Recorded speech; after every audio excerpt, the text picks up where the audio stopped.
and welcome to our first show of the fall semester. I'm Elena Newman. And I'm Chad Anderson. You know, Elena, it's a good thing we didn't graduate last year. That's right. We wouldn't have seen the completion of our new Performing Arts Center. Let's go to Carlos Rodriguez for an inside peek. Thanks, guys. Carlos Rodriguez here, standing out in front of the new Performing Arts Center. About to interview project engineer Shane McGilvery on just what's been going on with this place. Let's go! First things first, how's it coming along? You know, it's coming along well overall. You know, we've had some challenges that we've had to get through, but I mean, like with any construction project, right. There's been challenges, but overall we're doing well. Well, so far you've done a great job. What is left to do?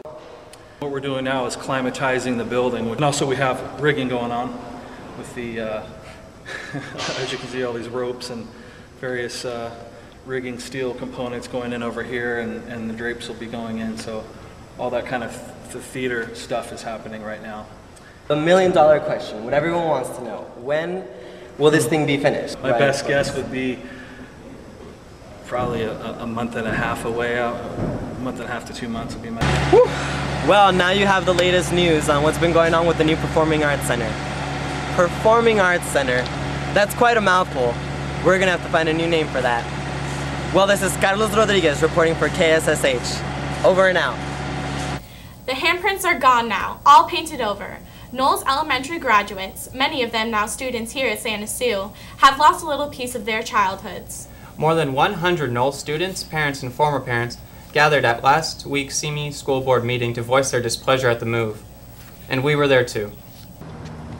Hey guys, I'm Sinclair Treadway, reporting to you from City Hall, where many former students and parents of Knowles Elementary graduates are gathered inside to protest their handprints that were painted over during the summer. It's a very emotional issue because it goes back a long tradition. You know, these kids wait 7 years from kindergarten on up for that rite of passage. What do you think they were thinking when they painted over them? I think it was an aesthetics thing, that they didn't like the way it looked. They wanted to have the school look more like an institution. I went around and looked at the walls. Their only thing that was painted was the handprints, so It's like, okay, what were you really doing here? It's really hard to judge what the thought process was. How did you react when you found out that your prints were graffitied on? It felt bad having something taken away from you that you waited so long to have. It was completely unfair. I worked for 7 years at the elementary school, and for the elementary school it was a rite of passage. We have parents who have children who are deceased, whose handprints were on those walls. And for them to be so callously taken away and completely disregarded, in the school district or whoever made the decision to sort of creep around in the dark and say, oh, I don't know what happened, and not do anything about it is very frustrating. Nobody understands what was the reasoning behind this. There were 4 walls. There were 50 or 60 or 80 or 100 to paint. Why? And that's our question. Why? So have you heard? There's a new head honcho in town. Should I be scared? I don't think so, but let's check with Bradley Rocheleau for the details. Hello, I'm with Miss Maya, the new vice principal, and we're going to try to get to know her more. How do you like this school compared to your last? Santa Susana High School is absolutely awesome. From the facilities, the new Performing Arts Center that's opening up, the resources for students, the administration, teachers. I'm very happy to be here. Coming from a different district, I had to go through the application process, but I do have my administrative credential from UCLA, and I've been an assistant principal for 5 years. Santa Susana High School is a very peaceful school. Students seem to get along, there's been no physical or verbal altercations, and really everyone takes care of each other here at Santa Susana. And back to the studio. Have you noticed any new teachers on campus? Yes, several. In coming weeks, we'll get to know each of them. Let's start with Jamie Knutson interviewing Mrs. K.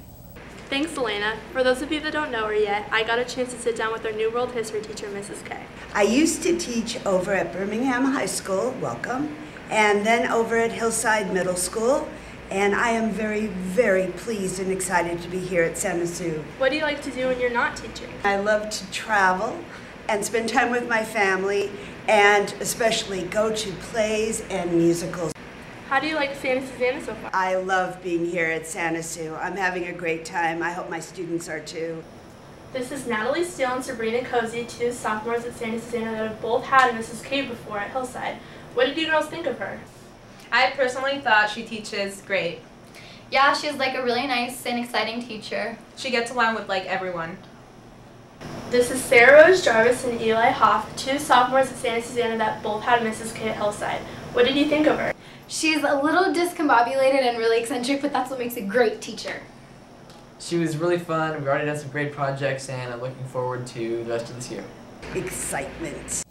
Last night's back-to-school event drew hundreds of parents, filled our parking lots, a huge success. Our dance department head, Miss Giles, held a meeting recently for the dance program. Yes, she did. Our Hank Powell was there. Thanks, Elena. Last week, Miss Giles hosted a parent night for all of her dancers. More than 200 parents attended. They learned what was expected of them and what they could do to help out in the dance program. We talked about upcoming fundraisers, the need for parent involvement in those fundraisers. Ms. Giles also said that the parents could help out by donating bandages and ice packs in case of injuries to the dancers. Do you hear music? Yeah, sounds pretty groovy. Let's go to Vicky Dervagossian for an explanation. Thanks, guys. I'm here with Director of Activities, Ashley Fitzpatrick. Ashley, can you tell us what's going on? It's Activity Day. What do you do on Activity Day? It's when all the clubs get together and try and recruit people to be in their club. Oh, and when is this fabulous Activity Day? It's right now. Right now. Santa Sue, you heard her. Get out of tap and go to Activity Day. Have a great day, Santa Sue.